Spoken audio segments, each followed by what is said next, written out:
නමෝ තස් භගවතු අරහතෝ සම්මා සම්බුද්දස්ස. නමෝ තස් භගවතු අරහතෝ සම්මා සම්බුද්දස්ස. නමෝ තස් භගවතු අරහතෝ සම්මා සම්බුද්දස්ස. ඒ භාග්‍යවත් වූ අරහතු සම්මා සම්බුදුරජාණන් වහන්සේට අපගේ හෘදයාංගම නමස්කාරය වේවා. සදහවත් පින්වත්නි, අපි කාලයක ඉඳලා අපේ පටිච්චසමුප්පාද ධර්මය සාකච්ඡා කරගෙන ආවා. මේ වෙන විට අපි හොඳින්ම දන්නවා මේ ධර්මයේ හරය අවබෝධ කළ යුතු දෑ තමයි කැටි කරලා කිව්වොත් මෙන්න මේ හේතු නිසා හටගන්න බව, එහෙම නැත්නම් පටිච්චසමුප්පාද ධර්මතාවය. එතනදිත් අපි මතක් කරන්න යෙදුනා පටිච්චසමුප්පාදය කියලා කියන්නේ අවිද්‍යා සංස්කාර ආදී අංග 12 නොව මේ ඇති කල්හි මේ වේ, මේ හට ගැනීමෙන් මේ හටගනි, මේ නැති කල්හි මේ නොවේ, මේ නිරුද්ධ වී කල්හි මේ නිරුද්ධ වී යයි කියන මේ ධර්ම න්‍යායට බව.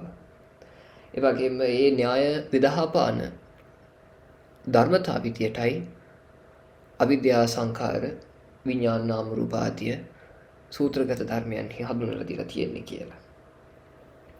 ඒ වගේම මේ ලෝක සත්වයා මේ සංසාර ගැටලුවට ගැට ගැහෙන ප්‍රධානම හේතුවක් විදිහට මේ භාෂා ව්‍යවහාරය අපි හඳුන්වලා දුන්නා. ඒ වගේම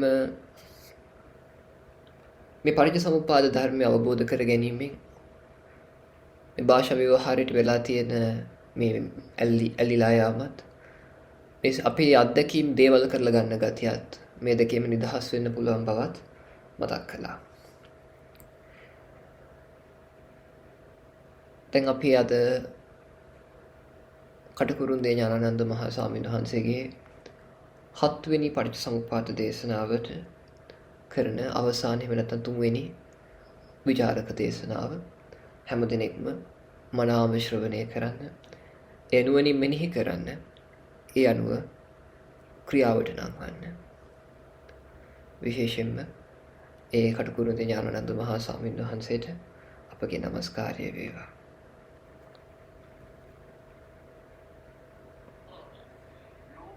අනිත් පැත්තට ලෝකයාගේ ධම්මපදයක් කියවන කියන්නේ ධම්මපුබ්බංගමෝ මනෝ. ධර්මයේ ඉස්සෙල්ලා දී ඉස්සරහ තියෙන්නේ මනස පස්සේ. බුදුරජාණන් වහන්සේ පෙන්වලා දුන්න මනෝ පුබ්බංගමාත. මනෝ මය කියලා කිව්වා. මනසින්මයි මේ දේ හදාගත්තේ. අන්න මනසින්ම හදාගත්තු දෙයක් බව ආනන්ද ආමතුන්ට වැටහුණා. මේ නිවන කියන වචනේ ඒක මේ ඉලක්කයක් පමණයි, සංකේතයක් පමණයි. නිවන කියන එක සංකේතයක් පමණයි. සියල්ල අතහැරීම. දැන් බලන්න, නිවන කියන එකට තවත් වචන රාශියක් මේ පිනතුන් අහලා තියෙනවානේ. අපේ නිවන දේශනා සබ්බ සංඛාර සමතෝ සබ්බූපති පටිනිස්සග්ගෝ තණ්හක්ක විරාගෝ නිරෝධෝ නිබ්බාන, මේ එක එක වචනයක් ගත්තත් ඇති. සබ්බ සංඛාර සමත කියන්නේ සියලු සංස්කාර සංසිද්ධ වීම. එතකොට අපෙන් තියෙන සංස්කාරයක් නේ. මම දැන් කොහොමාරි මේ සහතික පත්‍රය අරගෙන යන්න එපා, කවුන්සලට යන්න ඕනේ කියලා හිතෙනවා. එතන සංස්කාරය. ඒකට සියලු සංස්කාරය ඇතෙන්නේ නැහැ. සබ්බූපති පටිනිස්සග්ගෝ මේ මගේ පංච උපාදානස්කන්ධය මම අරගෙන ගිහිල්ලා අතන වාඩි කර යන්න ඕනේ කියලා. ඉතින් උපදී ඇතෙන්නේ නැහැ. ඔන්න ඔය විදිහට කන්නාවත් ඇතෙන්නේ නැහැ නේද? අන්න ඒක නිසා අපිට හිතා ගන්න තියෙන්නේ නිවන කියන වචනය තියෙන්නේ තියලම අතහැරීම ලැබෙන නිවීම මහ ගුණ පදයක් පමණයි. නමුත් ලෝකයා ඒක ග්‍රහණය කරනවා ඒක වචනයක් නිසා. අන්න ඒකද කිව්වේ භාෂා ව්‍යවහාරයේ තියෙන මුලාව තුලයි ලෝකයා ජීවත් වෙන්නේ. ඒක බුදුරජාණන් වහන්සේ කදිමට පෙන්වලා දීලා තියෙනවා. නමුත් අපේ අටුවාචාරින් වහන්සේලා ඇතුළු අපිට කියන්න සිද්ධ වෙනවා. මේ මුළුමහත් මේ බෞද්ධ නිකායන් රාශියක්ම මේ භාෂාවේ පිළිබඳ මේ බුදුරජාණන් වහන්සේ දක්වපු මේ පුදුමාන්තිමේ දර්ශනීය තේරුම් නොගැනීම නිසා අන්න අර මුලාවට වැටිලා ආයතරාත්ම පාරේ ගිහිල්ලා තියෙනවා. නමුත් මෙතන අපි පෙන්වනවා අනිකොට ඔන්න මානසිකාරයේ කොට මානසික අරමුණ ගියයි. මෙතෙන්දී මනසට එන අරමුණ නිබ්බාන. මේ නිවනත් මේක වචනයක් පමණයි කියලා ඒ අවබෝධය එක්කම මොකද්ද වෙන්නේ? මනෝ විඥානයේ කිඳා බයින. අපි කිව්ව විඥානය කියලා කියන්නේ දෙකක් වෙන් කර ගැනීමයි කියලා. කොහොමද දෙකක් වෙන් කරගන්නේ? මේක මනසින්ම හදාගත්තා නම්. මනසින්ම හදාගත්තයි කියන ප්‍රත්‍යක්ෂ අවබෝධය එනවත් එක්කම වෙන් කරගන්න බැරි අවස්ථාවක් එනවා. විඥානය එතනම නිරුද්ධයි. තේරුම් ගන්න බලන්න මේ පින්නතුන්. විඥානය කියලා කියන්නේ දෙකක් වෙන් කිරීමනේ. අසත් රූපයක් වෙන් කරගත්තු තැනනේ මොහාට අතන වතුර පේන්නේ. මෙතන මම වතන වතුර, මෙතන පරතරය. අයිත් තියෙන දෙකයි මැදයි කතාවට. දෙකොණයි මැදයි කතාවට. දෙකොණක් ඇති තැනක් තමයි මැදක් තියෙන්නේ. මෙතන මම වතුර අතන මේ පරතරයේ ගෙව්වට පස්සේ මට වතුර ගන්න පුළුවන්. වතුරට ලං වෙන්න පුළුවන්. අන්න ඒ වගේ තමයි ලෝකයා හිතන්නේ අරමුණ ඉස්සරහට දාන්න. අරමුණ ඉස්සරහට දාන්න. ඉස්සරහට දාලා අර මෙතන මම අතන අරමුණ. ඔන්න ලෝකයාගේ චින්තනය බුදුරජාණන් වහන්සේ ප්‍රකාශ කරනවා. මේ විදිහට ඒ චින්තනය නෙමෙයි මෙතන තියෙන්නේ. මේ මඤ්ඤණාව තුල. මඤ්ඤණාව කියන්නේ අරක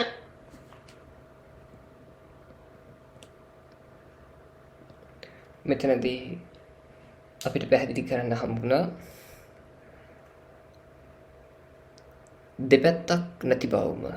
දැන් මෙතන මොකද්ද මොකද්ද විඥානය කියලා කියන්නේ? හැමදාම මතක් කරනවා. කාලයත් එක්ක කාලය රැල්ලට යට වෙලා ධර්මයේ තුලත් මේ විඥානය කියන වචනේ අපිට ඇහෙද්දී අපිට හැගෙන්නේ මේ ධර්මය යම් අධ්‍යයනය කරපු කට්ටියට මේකේ ප්‍රායෝගික පැතිකඩින් නෙමෙයි විඥානය කියන දේ කිව්ව වචනේ අහුණු ගම මතක් වෙන්නේ කොහේ හරි තැනක තියෙන ඇතිවිවි නැතිවිවි යන මොකක් හරි දෙයක් කියලා. විඥානය කියව මේකයි සාමාන්‍ය පෘථග්ජන කියන්නේ සාමාන්‍ය මේ බුදුදහම දන්නවයි කියන මිනිසුන්ට හිතෙන්නේ. හැබැයි බුදුරජාණන් වහන්සේ දේශනා කරනවා ඔය කජ්ජනීය සූත්‍රයේ වගේ විජානාති කෝ භික්ඛවේ තස්මා විඥානාති උච්චති කියලා. මේ දැනගන්න බවටයි. ඒ කියන්නේ විජානාති කියන්නේ විශේෂයෙන් දැනගන්න බවටයි මහණෙනි විඥානය කියලා කියන්නේ කියලා. ඒ වගේම මූලපරියාය සූත්‍ර ආදී සූත්‍රවල දේශනා කරනවා මෙන්න මේ අසෘතවත් පෘථග්ජනය විඥානය දැනීම විශේෂ දැනගැනීමක් යයි හඳුනගෙන විශේෂ දැනගැනීමයි දෙයක් මඤ්ඤණා කරයි හිතාගනී කියලා. විඥානයේ තුල කියලා හිතාගනී කියලා. විඥානයේ කෙරෙන් කියලා හිතාගනී කියලා. විඥානයේ මම විඥානයේ මගේ කියලා හිතාගනී කියලා. මොකක්ද ඒකට හේතුව? නොදන්නකමමයි කියලා කියන්න තියෙන්නේ. එතකොට මෙතනදී පළවෙනි කාරණාව විඥානය කියලා කියන්නේ දැන සිටීමට, දැනෙන බවට. ඒකනේ සද් ධාතු අයම් භික්ඛවේ පුරිසෝ කියලා ධාතු විභංග සූත්‍රයේ බුදුරණවහන්සේ දේශනා කරන්නේ. මෙන්න මේ ස්වභාවයන් 6ක එකතුවක් තමයි පුරුෂයා කියලා කියන්නේ. මොනවාද මේ ස්වභාවයන් 6? තද ගති, තද ස්වභාවය, වැగిරෙන ස්වභාවය, ඒ වගේම උෂ්ණත්වය, ඒ වගේම වායුමය ස්වභාවය, අවකාශමය ස්වභාවය සහ දැනගන්න ස්වභාවය. මෙන්න මේ ස්වභාවයන් 6 එකතුවකට කියනවා පුරුෂයා කියලා. මනුස්සයා කියලා. ඒක තමයි look at කතාව. එතකොට මෙතන බුදුරණසේ ඇයි මේ පුරුෂයා කියන තැනදී වෙන දේවල් දාන්න නැතුව මේ දැනීම විතරක් දැන් මේ හිතට සම්බන්ධව. මොකද අපේ අත්දැකීමට අහු වෙන දේවල් අපිට අන්තිමට ඉතුරු වෙන දැනීමක්. අපි කොච්චර වෙන දේවල් එක තුල බෙදාගත්තත්. ඒකයි මෙතන කිව්වේ මනෝවිඤ්ඤාණය කිදා බහිනවා කියලා ඇත්ත සැටියෙන් අවබෝධ වෙද්දී. ඒ කොහොමද? ඔබ ඉදිරියේ නැවත දුරකථනයේ තියනවා කියලාම හිතාගත්තොත් දුරකථනයේ මෙතන මම මෙන්න පරතරය එන්න දැනෙන බව. හැබැයි ඇත්තම කතාව ඔබ හොඳට හිතලා බැලුවොත් මේ දුරකථන ඇස් දෙකට ලං වෙච්ච තැන තමන්ගේ අත්දැකීම පටන් ගන්නේ ඇහැට ඒක දැනෙනවත් එක්ක. ඇහැට දැනුණාට පස්සේ හිත දන්න දුරකථනෙකුත් බෙදෙන්නේ, හිත දන්න ඇහැකුත් බෙදෙන්නේ. ඒතර මේ දෙක සකස් කිරීමක්. හිත දන්න ඇස රූප කියන දෙක, හිත දන්න දුරකථනයත් ඇසත් කියන එක සකස් කිරීමක්. එතකොට අන්න ඒක එයාට පැහැදිලි වෙනවා. ඒ කියන්නේ දැන් අපි ලෝක සත්වයාගේ චින්තන රටාවම ගැබ් වෙලා තියෙන්නේ. මේ භාෂා ව්‍යවහාරයත් එක්කම බාහිර දේවල් ඒ විදිහටම තියෙන විදිහට. හැබැයි ලෝක සත්වයා දන්නේ නැහැ දැනීමක් තුලයි බාහිර දේවල් තියෙනවා කියලා හිත බෙදාගන්නේ කියලා. මේ බව හොඳට ප්‍රත්‍යක්ෂ වෙන්න තමන්ගේ හිත මේකෙන් දහස් වෙලා යනවා. ඉතින් ඔබටත් තියෙන්නේ අත්ත වශයෙන් දැන සිටීමක් විතරක් වෙච්ච ස්වභාවයක්. මනසින්මයි දුරකථනයක් කියලා දෙයකුත් ඒක අත්දකින්න මමකුත් සහ ඒක දැනෙන දෙයකුත් කියලා තායි ඊළඟට පනව ගන්නවා. බලන්න මේ කියන දේවල් දැස් පියාගෙන කොන් දෙකකින් කරේ මේව අත්දකින්න. දැන් මගේ සද්දය ඔබට ඇහුණත් ඇත්ත කතාව දැනෙනවා. දැනුණාට පස්සේ හිත දන්න ස්වභාවය අරබෙන්නේ. දැනුණාට පස්සේ හිතින් සකස් කරන්නේ අන්න ස්වාමීන් වහන්සේ අන්න සද්දේ මෙන්න මං අහන් ඉන්නවා කියලා. එතකොට අහන් ඉන්න මමත් සද්ද කියලා දෙයක්වත් පැනවෙන්නේ දැන සිටීමකින් පසුව හිතින්ම ඇතිවෙච්ච දෙයක්. අර මනෝ පුබ්බංගමා ධම්මා වගේ. මනසින්මයි ධර්මතාවය බිහිමුනේ. එතකොට මෙන්න මේ බව හොඳට පැහැදිලි වෙලා මේ පුද්ගලයාට වැටහෙන්න ගන්නවා. ධර්මය දියුණු කරන්න යද්දී මෙන්න මේ සියලුම ධර්මතාවයන් මනස තුලම පැනවිච්ච දේවල්. ඒ කියන්නේ දැනීම තුලම පැනවිච්ච දේවල්. ඊට පස්සේ මනසේ දැනීම හැමම කිදා බහිනවා. ඒකයි නිර්වාණ ධාතුවටපත් වෙච්චි ඔබ කියන්නේ සමහරකට අවදුරු තැනකට කිදා බහැගෙන කියා වගේ එක එක අමුතුම විකාර කතා කියන්නේ. ඔය මනසටම කිදා බහින ගතිය. කියන්නේ දැන සිටීමටම කිදා බහින ගතිය. දැන් ඔය විද්‍යාත්මක වචන වලින් නිකන් කිව්වොත් ඒක හරියටම හරි කියලා මට කියන්න බෑ. සවිඥානික මනස ඉඳලා මේ අවිඥානික මනසට හොයාගෙන කිදා බැහිමක් වගේ. ඉතින් අන්න මෙන්න මේ විදිහේ දෙයක් සිද්ධ වෙනවා. මෙන්න මේ ලෝකයේ මඤ්ඤණාවට ලෝකයේ දෙයක් කරගැනීමේ මුලාවෙන් කෙනෙක් අත මිදෙද්දී. ඉතින් අපි හැමෝගෙම උත්සාහය මේක අත්දකින්න. ඉදිරියටත් ශ්‍රවණය කරමු. අතුල මඤ්ඤාව කියන්නේ අරක දෙයක් කරගත්තා. පඨවි දෙයක් කරගත්තා. පඨවි ආපෝ තේජෝ පමණක් නෙවෙයි. ඒ මහා සබ්බධම්ම මූලපරියාසු ඒ ගැන කියනකොට බුදුරජාණන් වහන්සේ අන්තිමට දැන් අපි කියවනේ 24ක් තියෙනවා. එක ප්‍රඥාප්තියක්වත්. දේව භූත පජාපති. දැන් අර බ්‍රහ්මයෝ පවා නිත්‍ය කියලා හිතාගත්තු බක බ්‍රහ්මයාට අන්තිමට මෙල්ල කරන්නේ බුදුරජාණන් වහන්සේ. ඒගොල්ලෝ දීර්ඝ කාලයක් හිටි පමණින් ඒගොල්ලෝ මානෙන් නැති කරගත්ත අපි සදාකාලිකයි කියලා. ඊළඟට මේ සත්‍ය කොටස් ඊළඟට දිට්ඨ සුත මුත විඤ්ඤාත බාහ්‍ය සූත්‍රයේ ගැන මේ පිනතුන අහලා තියෙනවා. බාහ්‍ය දාරුචීයේ තාපසතුමා ඒක ඒ ඉක්මීම හරි වේගයෙන්ම කරා. දුටු මතින් නැවතුණා. නමුත් අපි දුටුව පුටුවක් කරගන්න. දුටුවේ නවතින්නේ නැහැ. ඒක පුටුවක් අපිට ඉඳ ගන්න පුළුවන්. අන්න ඒ වගේ. අරකට ඇසුන මාත්‍රේ නවතින ඒක සංගීතයක් නේ හොඳ සංගීතයක්. අන්න එහෙම අපි දෙයක් කරගන්න ඕන. ඔය දෙයක් කර ගැනීම තුලයි සංසාරේ නැදෙන්නේ. දෙයක් කරගත්තු හැටියෙම අනිත්‍යතා දියරැලි වලට වැටිලා ඊළඟට ඒක අංශේ බවට පත්. උතරමයි සංසාරේ ශෝකාන්ත නාට්‍ය. භවයේ ශෝකාන්ත නාට්‍ය උකයි. දෙයක් නැහැ. දෙයක් කරගත්තු හැටි ඡාන්දයක් බවට පරිවර්තනය වෙනවා. ඉතින් ඒකයි අපි කිව්වේ මේ අර නාසිසග්ගේ ප්‍රේම ජානිකා වගේ මේ සංසාරේ අපි කරලා තියෙන තාත්ම ස්නේහයෙන් අවසාන මොහොතේ අපි අල්ල ගන්නවා. මොකක් හරි අල්ල ගන්නවා. ඒකම තමයි ඊළඟට මව කුසට අර විදිහට ආයිත් නාම රූප විඥාන පටලවිල යනවා. ඒ වයින්ග කියනවා මේ කරේ. මෙතන අපි කිව්වා දෙයක් කරගත්තු තැන ඒ දයන් ස්වභාවයකටපත් වෙනවායි කියලා.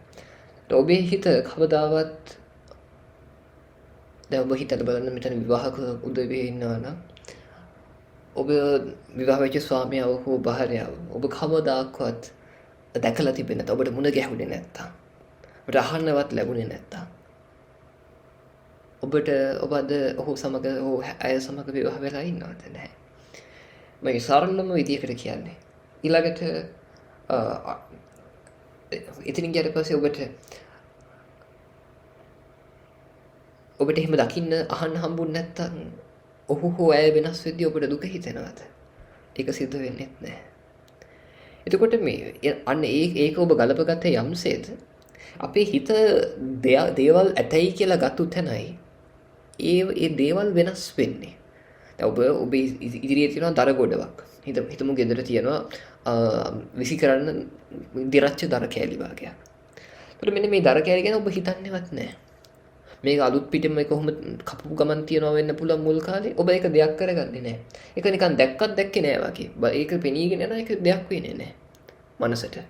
අන්න දෙයක් නොවෙtti ඒක පහුවෙන්දට කවුරු හොරෙක් අරන් ගිහලා තිබ්බත් ඔබට කිසි දුකක් නැහැ. ඒකට මොන හරි වෙලා තිබ්බත් දිරලා ගිහලා තිබ්බත් ඔබට කිසි දුකක් නැහැ. කවුරු හරි ආවිලා පුච්චලා දාලා තිබ්බත් ඔබට කිසි දුකක් නැහැ. ඒක මොකද ඔබේ හිත ඒක දෙයක් කරගෙන නැහැ. හැබැයි ඔබ යම් දවසක ඒක දෙයක් කරගත්තා නම් යමක් දෙයක් වුණත් ඒ දේ වෙනස් ස්වභාවයකටපත් වෙනවා. කියන්නේ මම කලින් පැහැදිලි කළා සාමාන්‍යයෙන් අපේ හිත යමක් දෙයක් කරගන්න ආකාරය කොහොමද කියලා. එක්ක අපේ හිත දෙයක් කරගන්නවා අර අතීතේ තිබ්බා දැනුත් තියෙනවා ඉස්සරහටත් මේ තියෙන්න යන ස්වාධීන දෙයක් කියලා. එහෙම නැත්නම් මේක ගැඹුරුම විදිය තමයි කියන්නේ හරිම විදිය තමයි මට දැනුණත් නැතත් ඇහුණත් නැතත් පෙනුණත් නැතත් දැනුණත් නැතත් ස්වාධීනව මේ දේ තියෙන අතීත අනාගත වර්තමානව තියෙනවා කියලා. ඒ දේ භෞතිකව නිවැරදි වෙන්න පුළුවන්. හැබැයි ධර්මයේ අපි නිතරම කතා කරන්නේ අත්දැකීමකට සාපේක්ෂව. මේ ලෝකේ සියලු ආගම් ඉලක්ක වෙලා තියෙන්නේ එක එක මතවාදවලට.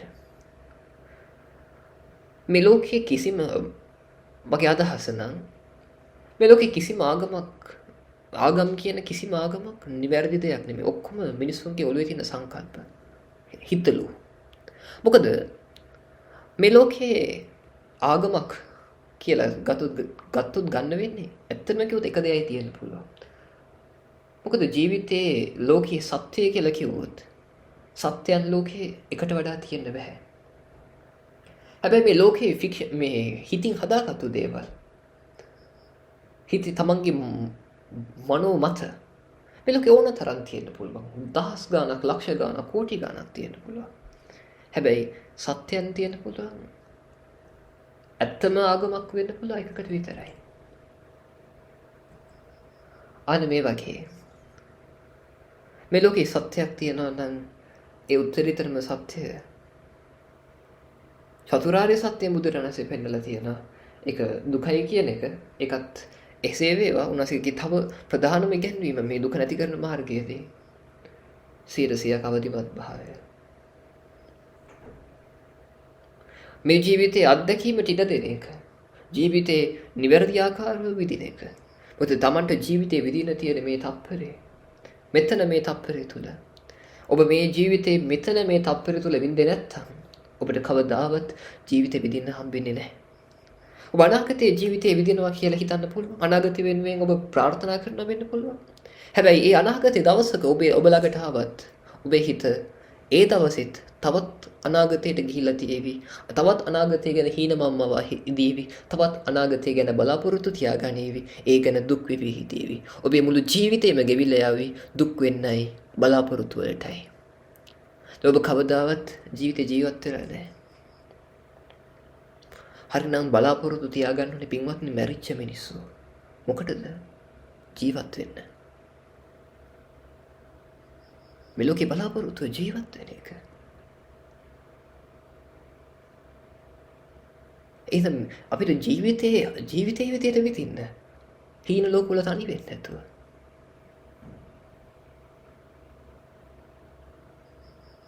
අපි මුළු මෙච්චර කාලයක් අපි කාලේ දැම්මා. හිතලා බලන්න. අපි මේ අවුරුදු ගණනාවක් ජීවත් වෙච්ච මේ ජීවිත කාලෙන් කොච්චර කාලයක්ද හරියට ජීවත් වුනේ? කොච්චර කාලයක්ද හරියට හිටියේ? හරියට හිටියේ කියලා මම අහන්නේ මේ හොඳ දේවල් කරේ කියන කතාවත් නේ. කොච්චර කාලෙද ජීවිතේ විදියට විඳින්නේ?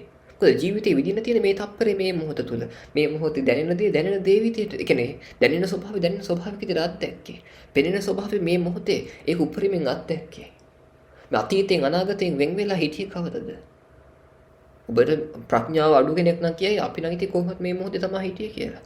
ඒක ඒ මනුස්සයට ඒකවත් තේරුම් ගන්න බැරි මෝඩකම ඒක. එහෙම හිතනවා නම්. මෙතන කියන්නේ රහත් නොවෙච්ච ඕනම කෙනෙක් කී හිත හැමදේසෙම තියෙන අතීතය අනාගතය. මේ දේශනාව අහද්දී පවා එහෙමයි. ඒක වෙන දෙයක් මතක් වෙනවා. මේ දේශනාව ඉවරුනට පස්සේ කොහොමද කියලා මතක් වෙනවා. ඉස්සරහට අහන්න තියෙන ප්‍රශ්නයක් ගැන මතක් වෙනවා. ඒක අතීතය ගැන මතක් වෙනවා. දැන් අර එහෙම නැත්නම් අපේ සමූහයේ මේ සංවාදය ගැන මතක් වෙනවා. මොනෙක් දේවල් මතක් වෙනවා. ඒක තමයි මනුස්ස ස්වභාවය. මේ බුදුරණන්සේ දේශනා කරලා කියනවා අවදි වෙන්න කියලා. බුදුරණන්සේ කවදාවත් කිව්වේ නැහැ මං වගේ වෙන්න කියලා. බුදුරණන්සේ කරපු එකම දේ සීතල වතුර භාජනයක් ඔබේ ඔළුවට මූණට ගහපු එක අවදි වෙලා කියලා. ඔය හීනෙන් අවදි වෙලා ඇත්ත සැටියෙන් දැකපල්ලා කියලා. ඔබ ඉන්නේ හීනෙක. ඔබ ඉන්නේ ලෝකයේ කුමන්ත්‍රණයට මුලා වෙලා ඒකට ප්‍රෝග්‍රෑම් වෙලා ඒකෙන් අත මිදෙන්න. ජීවිතේ විදියට විදින්න. සමාජයේ පෙන්නපු මුලාවල් පස්සේ යන්න ඕනයි කියලා හිම දෙයක් නැහැ. අර කලිනුත් මතක් කළා වගේ කියන්න තියෙන්නේ. ඔබට නොඑක ආකාර තර්කයි එහෙම නොකර කොහොමද ජීවත් වෙන්නේ අරකද මේකද මෙහෙමද කියලා. හැබැයි මේ ලෝකයේ සමාජෙ පෙන්වන රටාවට ගියේ නැති මිනිස්සු කවදාවත් බඩගින්නේ මැරිලත් නැහැ. ඒකත් මතක තියාගන්න. සමහරක් විට ලෝකයේ සමාජෙ පෙන්වන රටවට වඩා හොඳට ඒගොල්ලෝ ඊට වඩා තරකට ගිහිලා තිනවා සමහර වෙලාවට. ඒකයි කිව්වේ අන්ධයාට ඕන තරම් ආලෝකය ගැන තර්ක කරන්න පුළුවන්. ජීවිතය ගැන තර්ක කරන්න පුළුවන්. තාර්කිකව හිතන්න පුළුවන්. හැබැයි කවදාවත් අන්ධයාට ජීවිතය අත්දකින්න බෑ. ආලෝකය අත්දකින්න බෑ. ඒ වගේම ඔබටත් කොච්චර තර්ක කළත් මේ මොහොත තුල හරියට ජීවත් වෙන්නේ නැත්තම් ඔබට ජීවිතේ කවදාවත් අත්දකින්න හම්බෙන්නේ නැහැ. ඉතින් මේ භාවනාව තුළ තව තවත් ශක්තිමත් වෙන්න. මේ භාවනාව තමයි ඇස් ඇරීමේ කලාව. පුරුදු වෙන්න. ජීවිතේට අදිෂ්ඨාන පිහිටුවා ගන්න. මේ ධර්ම මාර්ගයේ මම වඩනවා කියලා. වඩලා ඇත්ත ඇති සැටියෙන් දකින මේ සොදුරු හුදකලාවේ අනු මුනිවරයෙක් වෙනවායි කියලා. ලෝකෙට වෙලා තියෙන ප්‍රෝග්‍රෑම් එකකින් ගැලවිලා යනවායි කියලා. අපි මෑතකදී කතා කළ පුංචි කතාවක් අර බුදුරණවහන්සේගේ කෙනෙක් බබමුණෙක් අහනවානේ ඔබ මිනිස්සෙක්ද ඔබ දෙවියෙක්ද ඔබ ගාන්ධාරයේද යන ආදි වශයෙන්. ඒ වෙලාවේ බුදුරණවහන්සේ අහද්දී ඔබ මිනිස්සෙක්ද කියලා උන්වහන්සේ කියනවා නෑ මම මිනිස්සෙක් නෙමෙයි කියලා. ඔබට එකපාර හිතෙන්න පුළුවන්. ඒක මහා බොරුවක් නේ. එහෙම කොහොමද වෙන්නේ? මිනිස්සෙක් ඇත්තම උච්චර ඉතින් රහත් උනත් මිනිස්සෙක් නේ. හැබැයි මේ අවබෝධයට පොඩ්ඩක් හරි කිට් වෙච්ච කෙනාට තේරෙනවා එයා හැරිලා බලද්දි තමන්ගේ මුල් කාලේ ස්වභාවය සහ දැන් හිතේ ස්වභාවයත් එක්ක බලද්දි දැන් තියෙන හිතේ ස්වභාවයට මිනිස්සෙක් කියන්න බෑ. මොකද මිනිස්සයාගේ ස්වභාවය ලෝකෙට ප්‍රෝග්‍රෑම් වෙලා ඉන්න එක. හැම දෙයක්ම දෙයක් කරලා ගන්න එක. මිනිස්සෙක් දැක්ක තව අයව දැක්කත් ඒවා දේවල් කරලා ගන්න එක. හැබැයි රහත් වෙච්ච උත්තරමයාගේ හිතේ එහෙම දෙයක් නැහැ නේ. උන්වහන්සේට මිනිස්සෙක් දැක්කත් තේරෙන්නේ ඔහුගේ පාලනේ නැති ආහාර ප්‍රත්‍ය තියෙන කයකුත් ඔහුගේ පාලනේ නැති එන අරමුණු වලට සාපේක්ෂව වැඩ කරන දැනීම් ප්‍රවාහයකුත්. එතකොට මට බැන්නා කියන්නත් බෑ, මට ගැහුවා කියන්නත් බෑ, මට රාගය ඇති වුණා කියන්නත් බෑ, මගේ දේවල් හොරකම් කරා කියන්නත් බෑ. මොකද අනාත්ම කයකුත් අනාත්ම හිතකුත් පාලනේ නැති දෙකක්. එතකොට කරපු කෙනෙක් නෑ. මහා අනුකම්පාවක හරි ශාන්තියක් උපේක්ෂාවක් හිතට ඇති වෙනවා. ඉතින් මෙන්න මේ විදියට ජීවිතයේ මේ දේවල් එකතු කරගන්න. එකතු කරගෙන වඩාත් ශක්තිමත් ධර්ම මාර්ගයේ හික්මෙන්න. ඉංග කියන්නා මේ කරේ. ඉතින් ඊළඟට ඕන කෙනෙකුට ආයෙත් අහන්න පුළුවන්. හැබැයි නිවන ගැන සතුටු වෙන්න බැරි නම් මොන නිවනක්ද? නිවන වැඩක් නෑ වගේ පේනවනේ. නිවන ලබා මෙච්චරත් ලබාගෙන ඉතත් එක ගැන සතුටු වෙන්න බැරි නම් මොකද්ද මේ කියති වැඩේ කියලා හිතන්න පුළුවන්. අපි විතරක් නෙවෙයි අර කකුද්ද කියන දේව පුත්‍රයෙකුත් එහෙම ඊතු බව අපට පේනවා. එක් සූත්‍රයක තියෙන සංයුත් සංගියේ බුදුරජාණන් වහන්සේ අංජනවනේ විගතායේ වැඩ වාසය කරන අවස්ථාවක මහරාත්‍රියේ කකුද්ද කියලා දේව පුත්‍රයෙක් ඇවිල්ලා බුදුරජාණන් වහන්සේ ප්‍රේක්ෂාවෙන් වැඩ ඉන්න නිසා නැති අරුවා නන්දේසි සමන මහාන ඔබ සතුටු වන්නේ නේද? ඒක බුදුරජාණන් වහන්සේ අහනවා කිං රද්දාන්ත මොකක්ද ලබාගත්තට? ඊළඟට අහනවා තේනේ සමනන්න සෝජති. එහෙනම් මහාන ඔබ දුක් වෙනවද?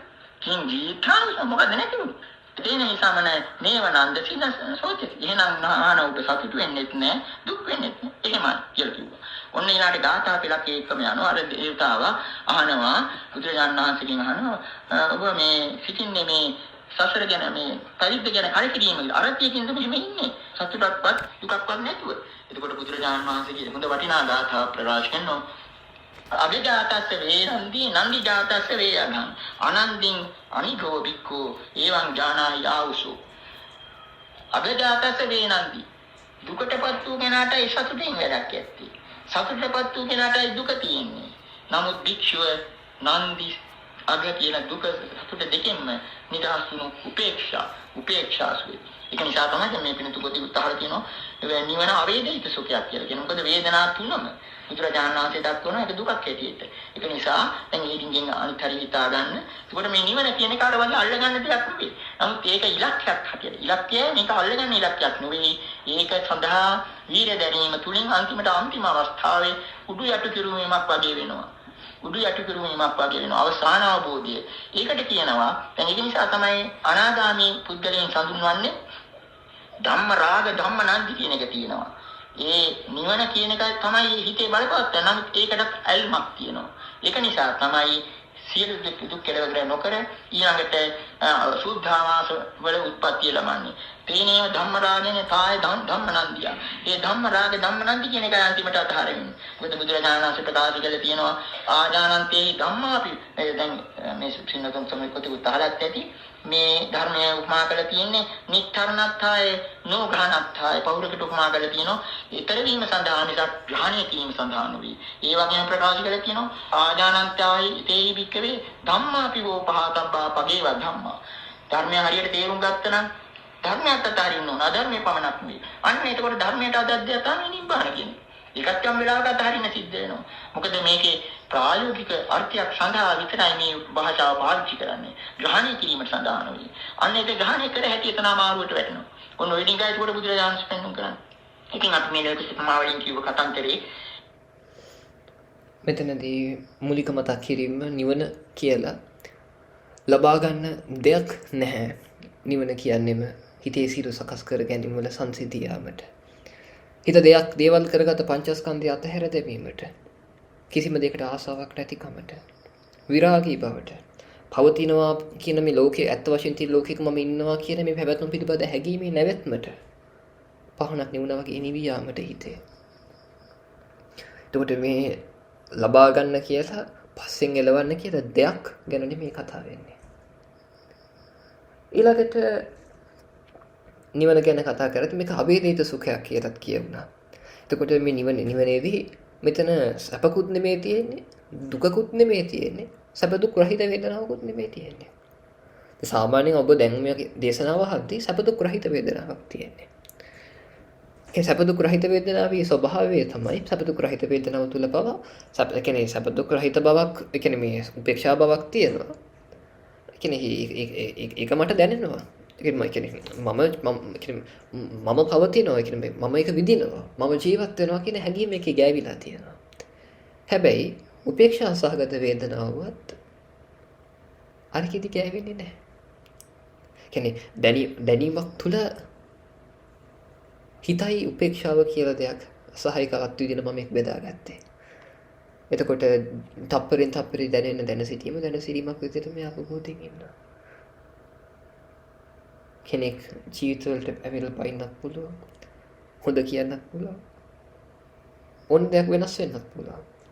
හැම තප්පරයක්ම හැම මොහොතක්ම හැම ක්ෂණයක්ම අලුත් ක්ෂණයක් විදිහට බාරගන්නේ. අලුත් දැනීමක් විදිහට. ඉතින් මෙන්න මේ විදිහට ලෝකේ දකින්න පුළුවන් වෙන්නේ ධර්ම ශ්‍රවණයෙන් සම්මා දිට්ඨිය පිරිසුදු කරගත්තු කෙනාට. කියන්නේ මේ ඇත්ත වශයෙන් තියෙන දේවල් නෙමේ දැන සිටීමක් තුලයි මේ සංසාර ගැටලුව පටන් ගන්න කියන එක අවබෝධය තුල දැන සිටීම තුල හිත දන්න මමත් ලෝකයක් බිහි වෙන්නේ කියන අවබෝධයත් එක්ක ආවලින් කියව කතන්දරේ තුල තවත් ගැඹුරක් තියෙනවා සූත්‍ර අතර දකින්න ලැබෙනවා අහම්බුද්ධ පරිනිර්වාණයෙන් පස්සේ බුදුරජාණන් වහන්සේ නැති වුණාට පස්සේ ආනන්ද සානන්දට ලොකු තැනක් ලැබිච්ච බව පේනවා රහත් එක්ක මෙහෙණින් වහන්සේලා වික්ෂුන් වහන්සේලා ඇවිල්ලා තමන්ගේ රහත් බව ප්‍රකාශ කරන ආනන්ද හාමුදුරුවෝ ඒක නිසා ආනන්ද හාමුදුරුවෝ දේශනා කළ විශේෂ සූත්‍රයක් තියෙනවා ගෝසිතාරාමේදී තමන්ගේ සංඝයා වහන්සේලාට ඊටවත් සංඝයා වහන්සේලාට ප්‍රකාශ කරනවා මෙහෙම යම් භික්ෂුවක් හෝ භික්ෂුණියක් තමන්ගේ රහත් බව ඇවිල්ලා මා ඉදිරියේ ප්‍රකාශ කරනවා නම් ඒ ප්‍රකාශ කරන්නේ අංග 4කින් එකකින් චතුර්යාංගී අංග මෙන්න මෙහෙමයි දක්වන්නේ ඒ භික්ෂුව හෝ භික්ෂුණිය මෙන්න මේ විදිහට එක්ක ඒ ප්‍රතිපදාවේ ගිහිල්ලා තියෙනවා සමත පුබ්බංගමං විපස්සනා භාවි ඔන්න පළවෙනි එක සමතේ පෙරටු ගගෙන විපස්සනා වඩනවා. එහෙම විපස්සනා වඩාගෙන යනකොට යම් වෙලාවක අර මාර්ගයේ ආලෝකතර මාර්ගයේ පහළ වෙනවා. ඒක දිනු කර ගැනීම තුලින් අසංයෝජන ප්‍රහීන කළා රහත් වෙනවා. අනුසය නැති කළා රහත් වෙනවා. ඒක පළවෙනි ක්‍රමය. දෙවෙනි ක්‍රමය විපස්සනා පුබ්බංගමං සමතං භාවි. විපස්සනා පෙරටු ගගෙන සමතේ වඩනවා. එහෙම කරගෙන යනකොට එතන භික්ෂුවකට හෝ භික්ෂුණියකට යම් අවස්ථාවක අර අනුසය සංයෝජන ආදී ඒවා දාන්න පුළුවන්. තුන්වෙනිව දක්වන්නේ යුගනද්ද ක්‍රමය. සමතංච විපස්සනාංච යුගනද්දම් භාවි. සමතයක් විපස්සනා එක සැරේට. එකට වඩන. එහෙම වඩලත් අර විදිහට ගන්න. ඔන්න දැන් හතරවෙනි එක කියන්නේ මේ විශේෂම කාරණා. හතරවෙනිව දක්වන අමුතුම දෙයක්. ඒක බොහෝ දෙනාට දැන් ගැටලුවක් වෙච්ච එකක්. ඒක අමුතු මේ විදිහට දක්වන්නේ ඕනේ යම් කිසි භික්ෂුවකට කගේ හිත ධම්මුද්ධච්ච විග්‍රහිත මානසං කෝටි. අමුතු වචනයක් එතන කියන්නේ. යම් කිසි භික්ෂුවකට ධම්මුද්ධච්ච විග්‍රහිතං මානසං හොතේ භික්ෂුවගේ හිත සිතිවිලි වලින් උද්ධච්චයට ගිහිල්ලා එතන මහා විග්‍රහ තත්ත්වයක් ඇති වෙලා හිතක් තියෙනවා. නමුත් ඊළඟට කෝටිකෝසෝ සමයෝ. නමුත් යම් වෙලාවක් තියෙනවා ඒ වික්ෂුවට හිත තැන්පත් වෙනවා, සංසිඳෙනවා, සමාධිගත වෙනවා. අන්න එතකොට මේ මාර්ගය පහළ වෙනවා. මේ මාර්ගය දිනු කරගෙන ගිහිල්ලා අරහත්ත්වයටපත්. මෙතන ආනන්ද ස්වාමීන් වහන්සේ දක්වන්නේ නැත්තේ තමන්ගේ ප්‍රත්‍යක්ෂය. ඉච්චරයි කියන්නේ. තමන් අද්දුටුවා අමුතු ක්‍රමයක්. සාමාන්‍ය රීතියේ සමතය පෙරට කරගෙන විපස්සනා වඩනවා. විපස්සනා පෙරට කරගෙන සමතය වඩනවා. එහෙම නැත්නම් මේ දෙකම එකට වඩනවා. මේක බොහෝ දෙනාට ගැටලුවක්. මෙතන මේ අපිට හිතන්න තියෙන ආනන්ද ස්වාමීන් වහන්සේ තමන්ගේ අත්දැකීම තුලින් ප්‍රත්‍යක්ෂ කරගත්ත මෙහිමත් අවස්ථාවක්. මොකද අන්න අර මේ උද්දච්ච ගම නිසා නිවනට දැඩි ඕනකම නිසා අනිත් ඔක්කොම සම්පූර්ණයි. නමුත් ඒ ටික අඩු. ඒ ටික යම් වෙලාවක ඒක අහවල් වෙලාද කියලා නෑ. යම් වෙලාවක හිත සමාධිමත් වෙනවා, තන්පත් වෙනවා. අන්න එතකොට මාර්ගය පරවහන. ඒකෙන් අපිට හිතා ගන්න පුළුවන් මෙන්න මේ ධර්මයේ ගැඹුර මේ එක මේවන තේරුම නිසා තමයි අපි මෙච්චර තේරුම් කරන්නේ. මොකද නිවන පිළිබඳව මහා විකෘත මතිමතාන්තර දෘෂ්ටි රාශියක් මේ ලෝකයේ පවතිනවා. ඇත්ත වශයෙන්ම මට සමාජයට කියන්න සිද්ධ වෙනවා බුද්ධ කාලයේ සිටි බමුණන් දැනගෙන හිටිය බුදුරජාණන් වහන්සේ මොනවද කතා කරන්නේ කියලා. මේ කාලේ ඉන්න මිනිස්සු මේ සමහර විට මම කියන්න ඕනේ නෑ බොහෝ දිනාට වැඩි. මොකද බමුණන් හරියාකාරව දැනගත්තා කිසිසේත් බුදුරජාණන් වහන්සේ භවයට ආවඩන විදිය දෙයක් නෙවෙයි මේ නිවන දැක්වෙන්නේ. භව නිරෝධය. භව නිරෝධය බමුණන්ට පෙනුනේ උච්ඡේදයක් හැටියට. එතනයි වැරද්ද. උච්ඡේදයක් නෙවෙයි උච්ඡේදය වෙන්න ආත්මයක් නෑ. ආත්මයක් තියෙනවා නම් උච්ඡේද වෙන්නේ. ඉතින් බුදුරජාණන් වහන්සේ ප්‍රකාශ කළේ මෙච්චරයි. මම එදත් කිව්වේ දුකක් සහ දුකේ නිරෝධයක් පමණයි. දුක්ඛං චේව පඤ්ඤකේ දුක්ඛස්ස නිරෝධය. ඉතින් මෙන්න මේ අපි මෙතනදී පැහැදිලි වෙන්න ඕන දෙයක් තමයි ඔබට මුල් කාලේ වගේ නම් දැනෙනවා ඇති සමහරක් වෙලාවට ආත්මයක් නැත්තම් භවයෙන් භවයට මොකද්ද යන්නේ? එහෙම නැත්නම් නිවන් දැක්කට පස්සේ මොකද්ද වෙන්නේ? ඒත් මගේ ආත්මය විනාශ වෙනවද? එහෙම කතාවක්. ඒතර ඒකේ උත්තරේ තමයි විනාශ වෙන්න ආත්මයක් නැහැ. මේ ආත්මය ඔබට කොච්චරවත් හිතෙනවා ඇති හිත තමයි මම කියලා. ඉතින් ඒකම තමයි සක්කාය දිට්ඨිය කියන්නේ. මම කියලා ගන්න දෙයක් නැති බව මේ කයේවත් වේදනා තුලවත් හඳුනා ගැනීම තුලවත් හිතේ කියවන ගතියවත් පෙනෙන නැහෙන දැනෙන ස්වභාවයවත් මම කියලා කෙනෙක් නැති බව 100% අවබෝධ වෙන්නේ සෝවන් වෙද්දී. ඒ සෝතාපන්න නැති තාක්කල් ওই ටික මම කියලා ගන්න ස්වභාවය තියෙනවා. ඉතින් රහත් වෙද්දී ඒක ප්‍රත්‍යක්ෂ වෙනවා. දැන් සෝවන් කෙනාට අර පහේ කොහෙවත් මම නැහැ කියලා එයා අවබෝධ කරගන්නවා. හැබැයි කොහෙද මම ඉන්නවා කියලා ඒත් අදහස තියෙනවා. ඒ කියන්නේ මම කියන හැඟීම නිකන් ලාවට තියෙනවා. රහත් වෙද්දී ඒකත් නැති කරලා දානවා. ඉතින් ඒ කියන්නේ මේක තමයි සාමාන්‍ය සෝතාපන්න කෙනෙක්ගේ ස්වභාවය. එතකොට දැන් ඔබට හිතෙනවා නම් එහෙනම් කොහොමද භවෙන් භවයට යන්නේ? ඒක තමන් සෝවන් වෙච්ච නැති හින්දාමයි එහෙම දැනෙන්නේ. ඉතින් ඒ හින්දා ඒකට කරන්න තියෙන තව ධර්මය අහලා තව බණ භාවනාව තුළ සමාධිමත් කරන්න ප්‍රඥාව හදාගන්න වෙහෙසෙන එක. ඉතින් මේ විදියට මේ පැත්ත ඒ කියන්නේ මේ පැත්තෙන් හිත ශක්තිමත් කරගනිද්දී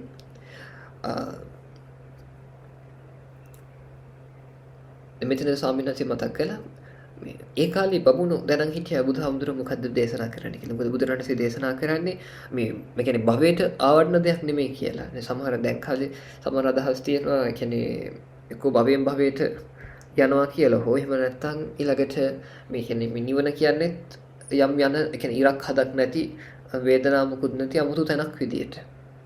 අන්න එහෙම අදහස් දැන් තියෙනවා. හැබැයි බුදුහාමුදුරුවෝ පැහැදිලිවම දේශනා කරනවා මේ නිවන කියලා කියන්නේ භව නිරෝධයක් කියලා. පැවැත්ම විනාශ කරලා දැමීමක්. පැවැත්ම නවත්තලා දැමීමක් කියලා. එතකොට හැබැයි මේකේ ඒ කාලේ බමුණු හිතාගත්තේ ආත්ම විනාශ කරලා දැමීමක් කියලා මෙයා කියන්නේ. හැබැයි බුදුරණන්සේ දේශනා කළේ ආත්මයක් විනාශ කර ගැනීමක් නෙමෙයි. ආත්මයක් ගැන තිබ්බ හිතා ගැනීම විනාශ කර ගැනීමක්. ආත්මයක් ගැන තිබ්බ හිතා ගැනීම විනාශ වෙලා යද්දී පැවැත්ම විනාශ වෙලා යනවා. ඒක තමයි ඇත්ත කතාව. ඉතින් එතන නැවත තේරුම් ගන්න. තමයි අන්තිමට හක් කරන්න වෙන්නේ. ඒකේ සියුම් බව, ඒ අනාගාමී තත්ත්වයේ ඉඳලා රහත් බව දක්වා යන ගමනේ සියුම් බව ප්‍රකාශ කරන වටිනා සූත්‍රයක් සංයුත් සංගී කන්ත සංයුත්තිය තිබෙනවා. කලින් අවස්ථාවකට මේ පිනොත් සමහරවිට කියන්නත් ඇති. ඒක ක්‍රේමක සූත්‍රය නමින් හඳුන්වනවා. ඒක මෙන්න මෙහෙම සිද්ධියක් සඳහන් වෙනවා. ස්ථවිර භික්ෂුන් වහන්සේලා වගේ ගෝෂිතාරාමේ වැඩ වාසය කරා කොසඳ නුවර කොසඳානුවරම බදලිකාරාමේ හිටියා කේමක කියලා ස්වාමීන් වහන්සේ නමක් බොහොම ගිලන්න රෝගීව. එතකොට මේ අර තෙරුන් වහන්සේලා දාසක කියන එක භික්ෂුන් නමකට පැවරුවා ගිහිල්ලා ඒ ස්වාමීන් වහන්සේගේ සුව දුක් විචාරන්න කියලා.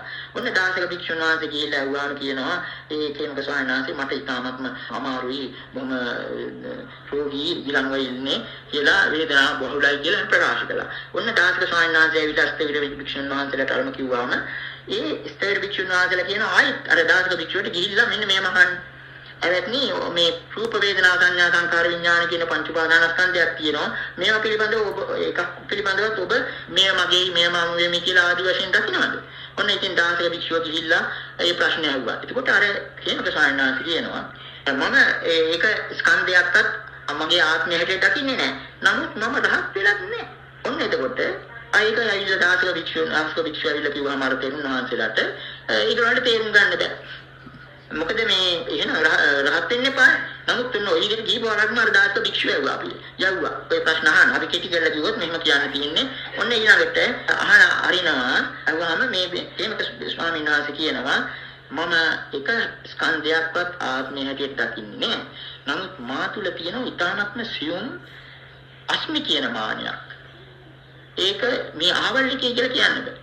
ඉතින් එතකොට ඒකෙන් විතර අන්තිමට මේ නැවත ඇහුවාම මේ කේමක ස්වාමීන් වහන්සේ මේ විදිහට මට සැනිසරේ කියලා යන කරදරයක් කියලා ඔන්න හැරමිටිය මට දෙන්න කියලා හැරමිටියත් අරගෙන ගියා අර සංඝයා වහන්සේ ළඟට. ගිහිල්ලා ඔන්න කාරණේ තේරුම් කරනවා. ඒ වික්ෂුන් වහන්සේලාට ඒ තේරුම් වහන්සේලාට මම කියාපු කාරණේ හරි මම රහත් වෙලා නැහැ. නමුත් මෙන්න මෙහෙම එකක් තියෙනවා. මම එක ස්කන්ධයක්වත් මගේ කියලා දකින්නේ නැහැ. නමුත් සියුම් මා තුළ තියෙනවා අස්මි කියලා මානයක් ඡන්දයක් මා තුළ තියෙනවා ඉතිරි වෙලා. ඒක මට අවල් ස්කන්ධය කියලා කියන්න බෑ.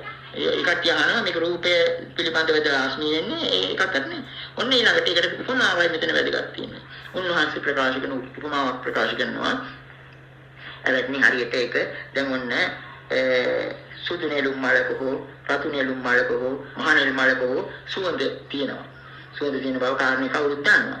කවුරුවත් කිව්වොත් මේ සුවඳ නෙළුම් මලේ පෙත්තෙන් එනවා කියලා එහෙම නැත්නම් වර්ණයෙන් එනවා කියලා එහෙම නැත්නම් රේණු වලින් එනවා කියලා ඒ කීම හරිද කියලා අර භික්ෂුන් තෙරුණාන්සලගෙන් අහනවා නෑ එහෙනම් කොහොමද කියන්න ඕනේ ඒක පියුමේ සුවඳේ කියනවා ඒක මලේ සුවඳේ කියනවා දැන් වෙන කියන්න අන්න ඒ වගේ ඔන්න ඊළාට කියනවා මට මේ එක ස්කන්ධයක්වත් මමයි කියලා දකින්න බෑ නමුත් මා තුල සියුම් මන්දමින් තියෙනවා විමි කියලා මාන කියලා ඔන්න ඊළාට තවත් උපමාවක් දෙනවා ඊළඟට කියනවා එහෙම මානයක් තිබුණාට ඊළඟට ඒ ඕරම් භාග්‍ය සංයෝජන කියලා කියන අර මුල් සංයෝජන පහ බිඳපු භික්ෂුවකට ඉදිරියට තියෙන ඒ සියුම් සංයෝජන වල ඉදිරියට තියෙන සංයෝජන පහේ සියුම් බව පෙන්වන්න කරන්නේ ඔන්න ඔය මලේ උපමාවෙන් ඔය මලේ සුවඳ පිළිබඳ.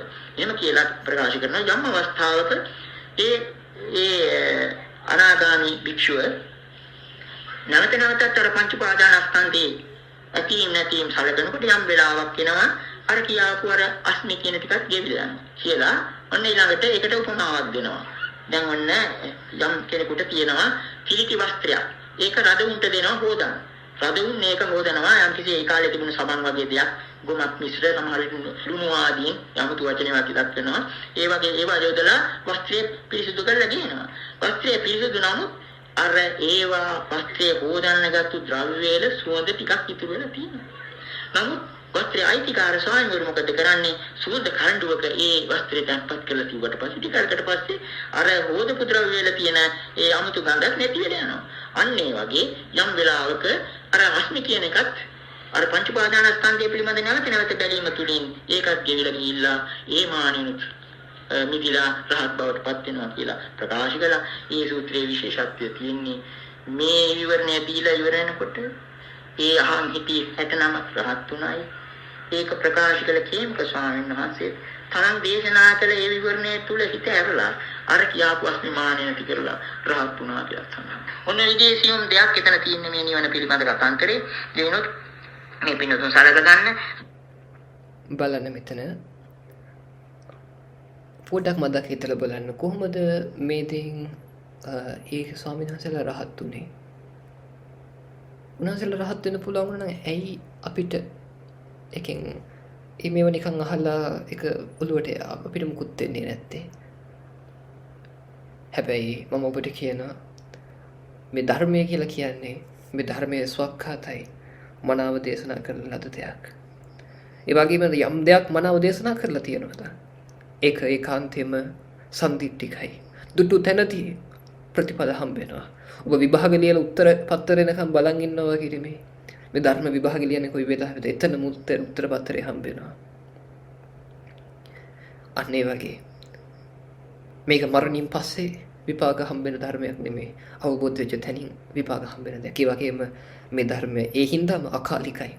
අතීතේ වගේම අද වගේම හෙටත් මේ ධර්මය හරියට කටරි අහන්න ලැබෙනවා නම් මේකේ ප්‍රතිඵල ලබන්න පුළුවන්. ඒ වගේම මේ ධර්මය ඒහි පස්සිකයි වුණ කෙනෙක්ට එබ බලව කියලා කියන්න පුළුවන්. ඇවිල්ලා බලන්න මෙහෙම හිතලා බලන්න ඔබේ හිත මේව නිදහස් වෙලා යයි කියලා. ඒ වගේම ඕපනයිකයි තමන්ට තමා තුලින් දකින්න පුළුවන් වෙන්නේ. පච්චත්තං විදිතප්පෝ විඤ්ඤෝහි. ඒ නුවණැත්තන්ගේ නුවරට අනුව තමයි මේක තේරෙන්නේ හැබැයි. දැන් බලමු මේ ස්වාමීන් වහන්සේලාට මේ දේශනාව අහලා රහත් වෙන්න පුළුවන් වෙන්නත් අපිට මේක ඇල්ලෙන්නේ නැති වෙන්නත් හේතුව මොකක්ද කියලා. කතාව ගැන පොඩ්ඩක් විශ්ලේෂණය කරොත් අන්න මේක මේ සූත්‍ර ධර්ම ගැන කතා කරන්නේ අපි අධ්‍යයනය කරද්දී අපි අය කරන විශාලම වැරද්දක් තමයි මේවා හුදු කතන්දරයක් විදිහට අහලා අනිත් කන්නේ පිට කරන එක. එතන තමයි ලොකුම වැරද්ද. මොකද ඒ කියන්නේ සූත්‍ර දේශනාවක් ඇතුලේ පුදුමාකාර ගැඹුරු අර්ථයක් ගැබ් වෙලා තියෙනවා. ගැඹුරු අර්ථයක් කියන්නේ මේ කියන්නේ ඒ කාලේ වෙන කවුරුත් එකට අලුත් කතාවක් කියලා දෙන්න ඕනේ නැහැ. ඒ කතාව ඇතුලේම තියෙනවා ඒ කියන්නේ හිත බර කරලා ඒක ඔස්සේ හිතද්දී මහා ගැඹුරු දෙයක් හිතට හැංගිලා තියෙනවා. ඒක අනාත්ම දර්ශනයක් හැංගිලා තියෙනවා. අපි ඒක මතු කරගන්න බලමු. දැන් බලන්න මේ ස්වාමීන් වහන්සේ දැන් පැහැදිලි කරනවා දැන් ඔබ දැස් පියාගෙන දැන් අර ඒ කාලේ මම කියවනේ දැන් ඒ කාලේ බණ අහන්නේ දැස් පියාගෙන අත් එක වැදගෙන ඔන්න දැන් උකුටියෙන් හරි මේ වජ්‍රාසනයෙන් හරි වාඩි වෙනවා අහනවා ආදි කියන ඔන්න මලක් තියෙනවා නිලුම් මලේ පෙති වලින්ද සුවඳ විහිදෙන්නේ තුරුණසලට තේරෙන්නේ නැති ඒතකොට මේ මම කියන හැඟීම මේ රූ කයෙන් එන්නේ නැහැ නෑ කියලා වන්න මේ අනිත් ස්වාමී හාමුදුරුවෝ කියනවා. ළඟට මේ ඊළ රේණු වලින්ද මේ සුව දෙන්නේ. එතකොට මේ මම කියන හැකියම වේදනාවෙන් දෙන්නේ. ඊළඟට මොනවාද කුල වලින්ද එන්නේ. ඒ කියන්නේ සංඥාවෙන් දෙන්නේ. මම කියන හැකියම හඳුනා ගැනීම ස්වභාවයෙන්ද. ඊළඟට නටුවින්ද දෙන්නේ. හිතේ කියවන ගතියින්ද. ඊළඟට උඩ රොන් වලින් දෙන්නේ විඥානයේ හින්දාද ඇති වෙන්නේ මම කියන හැකීම. ඊට පස්සේ මේකකින්වත් නෙමෙයි එතකොට පංචස්කන්ධ හිතට අතහැරිලා යනවා. ඊට පස්සේ හිස් බව අරමුණු වෙනවා. ඒ කියන්නේ ඒත් කොහෙද මම ඉන්නවා කියන ගතිය. ඊපස්සේ තේරුම් ගන්නවා. මේ ඊට පස්සේ කියනවනේ දැන් ඊට පස්සේ මේ මුලාව හින්දා මුළු මල ඒ කියන්නේ මොකක්ද කියලා කියන්න බෑ. අර නිකන් ඉතුරු වෙලා තියෙනවා. ඒ කියන්නේ මම කොහේ හරි ඉන්නවා කියන අදහසක්. අන්න නිකන් මේ පංචස්කන්ධෙම එකතු කරලා තියෙන පොඩි බැඳීමක්. අන්න ඒක හොඳට හිතට අරමුණු වෙන්නේ නැති. මේක තමයි ගැඹුරුම අවිද්‍යාව මුලාව කියලා. ඒ වෙලාව ඒක දකිද්දි බොරුව දිහා දකිද්දි බොරුව හිතට අතහැරලා යන්නේ නැති. ඒ වගේම ඊළඟට ඊට පස්සේ දැන් අවසානයේ රද වගේ උපමාවෙදි පවා පංචස්කන්ධයේම ආත්ම සංකල්පෙන් නැතිලා ගිහිල්ලා. හැබැයි අර තාම අර ගද ඉතුරුයි ඉරදි හොදපු කුඩුවල ගද. ඒකේ පංචස්කන්ධයම පොඩ්ඩක් මම කියලා අල්ලන් ඉන්නවා. ධර්මයේ පොඩ්ඩක් දෙයක් කරලා තියාගෙන ඉන්නවා. අන්න මේකත් මෙන්න මේ පංචස්කන්ධෙම එකතු කරලා දැනෙන බවත්. අන්න ඒකත් හිතින් මෙන්න මේක තමයි මුලාව කියලා ඒක අඳුර ගන්නවත් එකම මේක හිත නිදහස් වෙන්නේ නැති. ඉතින් මේක මම කියද්දි පවා ප්‍රඥාවන්ත මිනිසෙක් ඉන්නවා නම් එයාට මෙතන හිත නිර්වාණ ධාතුවටපත් කරගන්න පුළුවන්. රහත් වෙන කෙනෙකුට සෝවන් වෙන්නත් පුළුවන්. වැඩි තියෙන්නේ ඉච්ඡර නුවණ විමසන්න පුළුවන්. ඔය අනිවාද මුල මොට්ට කරලාද බඳ ඔයගොල්ලන්ගේ තියෙන්නේ. ඇත්තටම හිතෙන්නේ නැද්ද එහෙම? දැන් ඔක මම පැහැදිලි කරනකම් හිතුන්නේ නැද්ද?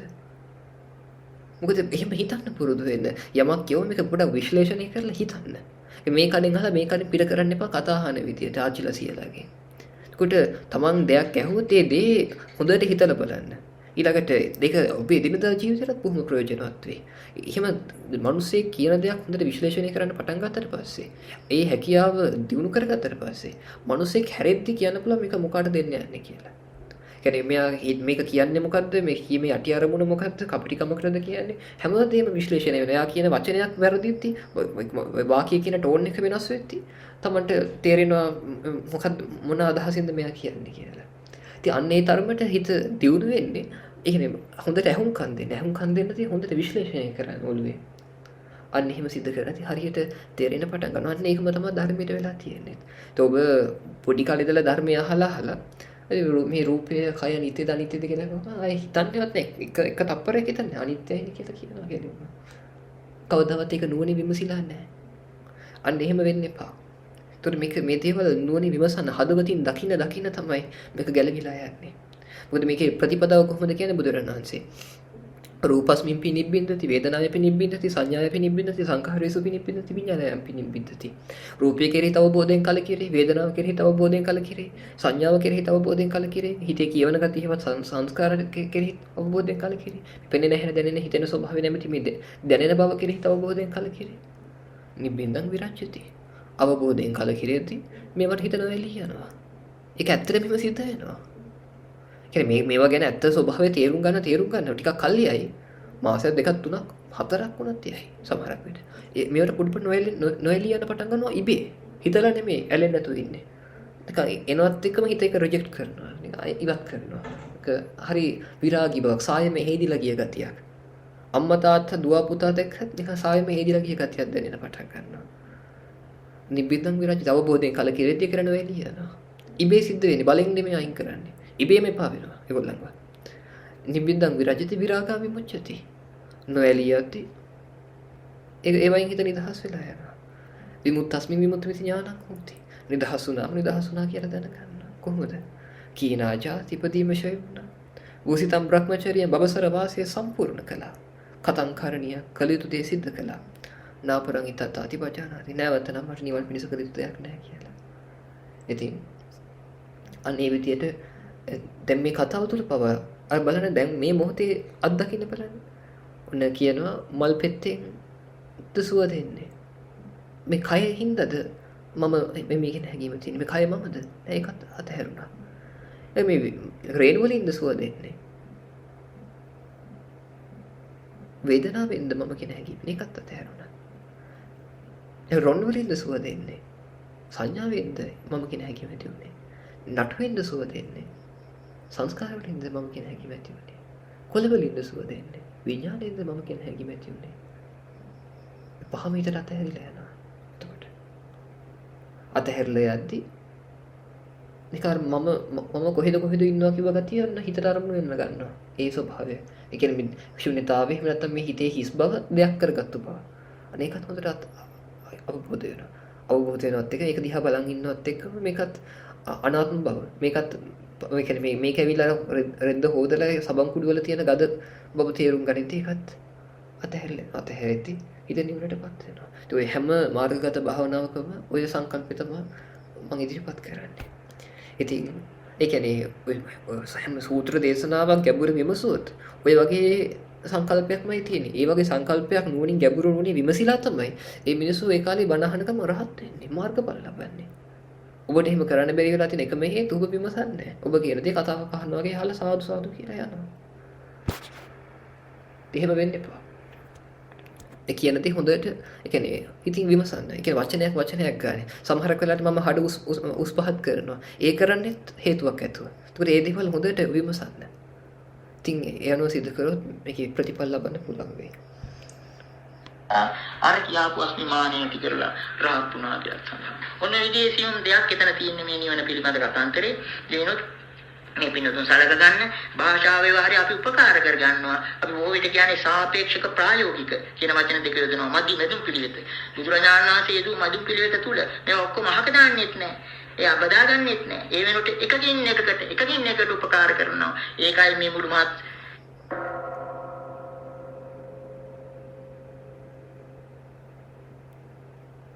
සූත්‍ර ඉවර කරන්නේ මේමයි. ඉතිකෝ බිකවේ ධම්මාව ධම්මේ අபிසන්තින්ති ධම්මාව ධම්මේ පරිපූර්ණන්ති අපාරා පාරංගමනා. අපි දැන් කිව්වට මෙතනින් මම යනවා මෙතනින් මම එතරට යනවා කියලා මම කතාවක් නෑ. අන්තිමට බුදුරජාණන් වහන්සේ කියන්නේ මේ ධර්මයේ මේ ශාසනය තුල තියෙන්නේ මෙසේ මහණෙනි ධම්මාව ධම්මේ අபிසන්දිtti. ධර්මයෝම ධර්මයන් තුළට ගලාගෙන යනවා. ධම්මාව ධම්මේ පරිපූර්ණ ධර්මයෝම ධර්මයන් පරිපූර්ණ කරනවා. අපාරා පාරංගමනාය. මෙතරින් ඉඳලා ඉතරට යන ගමනේදී කියලා ඔන්න එතකොට ඔන්න දැන් මේ පින්නතන ගැඹුරු කාරණා කීපයක් මේක තුල මේ පටිච්චසමුප්පාදයටම අදාළයි. එතකොට මේ නාම රූප ධර්මයන් තුල තියෙන ගැඹුර කල්පනා කරලා බලන්න අර කිව්ව මානසික කාර්ය පිළිබඳ කතාව හිත ඇතුලේ කෙරෙන වැඩි. ඒකට අදාළ දේවල් තමයි යන්න අර මූලපරියාය සූත්‍රයේ ප්‍රකාශ කරලා තියෙන්නේ. ඒ අනුව කල්පනා කරගෙන තමන්ගේ සම්‍යක් දෘෂ්ටිය හරිගස්ස ගත්තේ නැත්නම් නිවන් කියලා යන්නේ වෙන පාරක. නිවනට නෙවෙයි යන්නේ වෙන පැත්තකට යන්නේ. අනිසාන්නේ සම්මාදිට්ඨිය සකස් කර ගැනීමට මේ දේශනාව උපකාර වුණා කියලා කල්පනා කරනවා. එතකොට මේ තව ඉදිරියට සමහර විට පටිච්චසමුප්පාද ධර්මයට අදාළ ඒ තැන් වලින් අපි කාරණා ඉදිරිපත් කරනවා. මේවා අපි කලින් ප්‍රකාශ කර කීප වරක් ප්‍රකාශ කළා. බුදුරජාණන් අවදාළ වචනයක් යමික් පටිච්චසමුප්පාද දකීදී ඒ ධර්මය දකී අන්න එක කල්පනා කරගෙන මේ පින්නතුන් මේ ආදායිරේ නොවි මේ ධර්ම මාර්ගය ගැන හිතවදලා මේක තව තවත් පැහැදිලි වෙන්න නම් අර කියාපු පංච උපාදානස්කන්ධය පිළිබඳව නිරන්තරයෙන් අනිත්‍යතාව සිහිපත් කරන්න ඕන. සිහිපත් කරන නාම රූප ධර්ම අවබෝධයත් පැහැදිලි නම් අන්න අර කියාපු විපස්සනා ඒ මාර්ගයේ ඉදිරියට යන්න පුළුවන්. මේවා කණින් අහලා ඉවත් කරන්නේ නැතුව තමන්ගේ ජීවිතයට අදාළ අන්දමින් පංච උපාදානස්කන්ධය කියන්නේ වෙන කොහෙවත් තියෙන එකක් නෙමේ, තමාලගේ තියෙන එකක්. මේවා එනේ යන හැටි උදයප්පිය කියලා කියන්නේ ඇතිවීම නැතිවීම දෙක නිරන්තරයෙන් බලනකොට ඔය සියුම්ම බලන්න මානසිකාරය යෝනිසෝ මානසිකාරය කියලා සියුම්ම බලන්න මේක යථා තත්ත්වය වැටෙන්න ඕන. යථා භූත අවබෝධය කියන්නේ ඒක. අන්න ඒක නිසා මේ ධර්ම දේශනාව තමන් මේ කරන බණ භාවනාවට උපකාර කරගන්න උත්සාහ කරගන්න. ඉතින් අපි මේ පින්නතුන්ට ප්‍රාර්ථනා කරනවා මේ තමන් කර මේ අද දින පිරු සීලයක්. ඉතින් එතනදී මතක් කරන්න තියෙන කතාව මේ තමන් නිවන් දකින්නව නෙමෙයි ධර්මතාවයක් විසින් තවත් ධර්මතාවයක් සම්පූර්ණ කරනවා කියන එක. මම ඒකයි ඔබට මේ මෑතක දවසකදී කිව්වා මගේ ජීවිතය ගැන පෞද්ගලිකව මම හැරිලා බැලුවත් ගෙන කවුරු හරි අතින් අල්ලගෙන එකක් ආවා වගේ නිකන් අර මම මේක වීරියෙන් කළා කියන එකක් මට හිතෙන්නේ නැහැ එහෙම. ඒ කියන්නේ ඒකයි කිව්වේ හරියටම හොයලා බැලුවොත් කොහොමද මේක සිද්ධ වුනේ කියලා. හොඳට හොයාගෙන ගියොත් හම්බෙන්නේ මේ බුදුහාමුදුරුවෝ කියන පොඩි අමුතු ශ්‍රද්ධාවක් ඇති වුණා. මෙච්චර මිනිස්සු වැදුම් පිදුම් කරනවා කියන කතාවේ ඇත්තක් තියෙනවා මෙහෙමයි කියලා. ඊ ඇතිවෙච්ච ශ්‍රද්ධාව පොඩ වර්ධනය වෙලා ඒ ශ්‍රද්ධාවෙන් තව ශ්‍රද්ධාවක් බලවත් කරා. ඒ ශ්‍රද්ධාවෙන් සීලයක් නිර්මාණය කළා. සීලයෙන් දන් දෙන්නත් පුරුදු කළා. සීලයෙන් හිඳ භාවනා කරන්න හිතුණා. ඒත් එක්ක මාර්ගාෂ්ටාංගික මාර්ගයේ පිටිපදින්න අවස්ථාව හිත යොමු කෙරෙව්වා. ඊළඟට ඒත් එක්ක හිතේ සිහිය බලවත් කළා. සිහිය බලවත් වෙද්දී ධම්ම විජය බලවත් වුණා. ධම්ම විජය බලවත් වෙද්දී වීරිය වැඩි වුණා. වීරිය වැඩි වෙද්දී හිත නිතරම ප්‍රීතිමත් වෙන්න පටන් ගත්තා. හිත නිතරම ප්‍රීතිමත් වෙද්දී හිතයි කය දෙකම සැහැල්ලුවෙන් තියෙන පටන් ගත්තා. හිතයි කය දෙක සැහැල්ලු වෙද්දී හිත සමාධිමත් වෙන්න ගත්තා. හිත සමාධිමත් වෙද්දී හිත ආරූපේක්ෂාවටපත් වෙන්න පටන් ගත්තා. ඒ උපේක්ෂා සහගත හිතට ඇත්තට සිටින් දකින්න පුළුවන්කම ලැබුණා. තියන්න ඒක තමයි ඒ කියන්නේ මේ ධර්මතාවයකින් තවත් ධර්මතාවයක් සම්පූර්ණ කරනවා. දැන් අවශ්‍ය වෙන්නේ සම්මා දිට්ඨිය ඇති කරගන්න. අනිත් ටික ලස්සනට පියවරින් පියවර වැඩේ. ඉතින් ඊළඟට සප්තපොඥංග වඩා ගන්න සිහිය දියුණු කරන්න. තුර නිර්වාණ ධාතුව කිකිලියෙක් පිටර රකිද්දී ඌ කැමැත්තෙන් රැක්කත් අකමැත්තෙන් රැක්කත් පැටිය එළියට එයි කියලා රැක්කත් නොඑයි කියලා රැක්කත් බිත්තරේ හරියට රැකුණොත් පැටිය එළියට යනවා අනිවාර්යයෙන්. ඉතින් ඔබටත් තියෙන්නේ හරියට බණ භාවනා කරන ධර්මයේ ශ්‍රවණය කරන යනුවරුනි විමසන්න. ඔබ උපරිම අවුරුදු 7 ඔබ හරියට කළොත් උපරිම අවුරුදු 7ක් ඇතුළත අවම වශයෙන් අනාගාමීවත් වෙනවා. ඉතින් උත්සාහයම බලවත් කරන්න. අනිවාර්යයෙන් අපිට කරන්න පුළුවන්. ඉතින් ඒකයි ඒක නිකන් කරන්න බෑ. ඒකට ලොකු ශක්තියක් ඕනේ. අන්න ඒ ශක්තියයි දැන් මේක සමූහෙන් නිර්මාණය කරන්නේ. පවුලක් විදිහට හැමෝම එකතු වෙලා කාගේවත් දෙයක් කියලා හිතන්නෙත් නැතුව, ඒ කියන්නේ ස්වාමීන් වහන්සේගේ වැඩසටහන් කියලා හිතන්නෙත් නැතුව මේක තමන්ගේම එකම පවුලක් විදිහට තේරුම් අරගෙන මේ පවුලේ එක සමාජිකයෙක් විතරයි මමත්. එතකොට එකට එකතු වෙලා අඛණ්ඩ ධර්මද්වීපයක් නිර්මාණය කරන්න යන ගමනේ අපි ඒක නිර්මාණය කරන්න පුළුවන් වෙන්නේ අපි ඒකේ ප්‍රතිඵල ලැබු පිරිසක් බවට පත් වෙනවා. එහෙම අපිට ප්‍රතිඵල ලබන්න පුළුවන් වුණොත් තමයි ධර්මයේ රඳා පැවැත්මක් තියෙන්නේ. බුදුහාමුදුරුවෝ දේශනා කරනවානේ කොච්චර ගොඩනැගිලි හදුවත්, කොච්චර දන් දුන්නත්, කොච්චර සිල් රැක්කත් කවදාවත් බුදු සාසනයේ චිරස්ථිත වෙන්නේ නැහැ, නකසිත වෙන්නේ නැහැ. අවශ්‍ය එකම දේ මේකේ ප්‍රතිඵල ලැබු පිරිස ඉන්න එක. ප්‍රතිඵල ලබන්න පුළුවන් වෙන්නේ සතර සතිපට්ඨානයේ ආරියෂ්ඨාංගික මාර්ගයේ වඩනවා නම්. ඒක වඩන්න නම් ඒකට අදාළ වටපිටාවක් දිරිගැන්වීමක් තියෙන්න ඕනේ. ඒක දවස ගානේ ඔබට ලැබෙනවා. ඉතින් ඒකෙන් උපරිම ප්‍රයෝජනය ගන්න. එතකොට ඒක ලබා ගැනීමේදී යම් යම් ප්‍රශ්න වෙන්න පුළුවන් ඔබට. ඔබ මේක හුදු වෙන වැඩසටහනක් මේ ස්වාමීන් වහන්සේගේ බණට එනවා කියලා හිතාගෙන ආවොත්. එimhe මේ තමන්ගේම පවුලට සහභාගී වෙලා අපේ සෙට් එකත් එක්ක අපි භාවනා කරනවා කියලා එහෙම හරි නිර්වෝල් මානසිකත්වයකින් ආවනම් මම ඔබ දවස ගානේ උදේ ඒ දිරිගැන්වීම වීම ඔබට ඔය කියන ඔබ ඔළුවට ඊට වඩා හොඳට යනවා. ඉතින් ඒකට තමන්ගේ ඔළුව හදාගෙන වැඩ කරන්න. එතකොට කීයටවත් ඒ වගේ මතක් කරනවා කිසිම අද මේ දේශනාවක් තිබ්බත් සම්ප්‍රදායික දේශනාවක් විතර නෙමෙයි මම තියන්නේ. මම ඔබට කතා කරන්නේ ඔබේ හදවතට කතා කරන විදිහට කතා කරන්නේ. මොකද එහෙම නැත්තම් මේක අවබෝධ කරවන්න බෑ. මම එහෙම ක්‍රමයක් දන්නේ නැහැ වෙන. ඉතින් පුළුවන් උපරිමයෙන් උත්සාහ කරන්න මේ දේවල් හිතට ධාරණය කරගෙන අප්‍රමාදීව සම්පාදනය කරන්න කියලා තමයි කියන්න තියෙන්නේ. හැම දිනෙකටම මේ ජීවිතේම ඉහළ මාර්ගඵල ප්‍රතිවේද කරන්න ධෛර්ය වාසනාව ලැබේවා කියලා ආශිර්වාද කරනවා.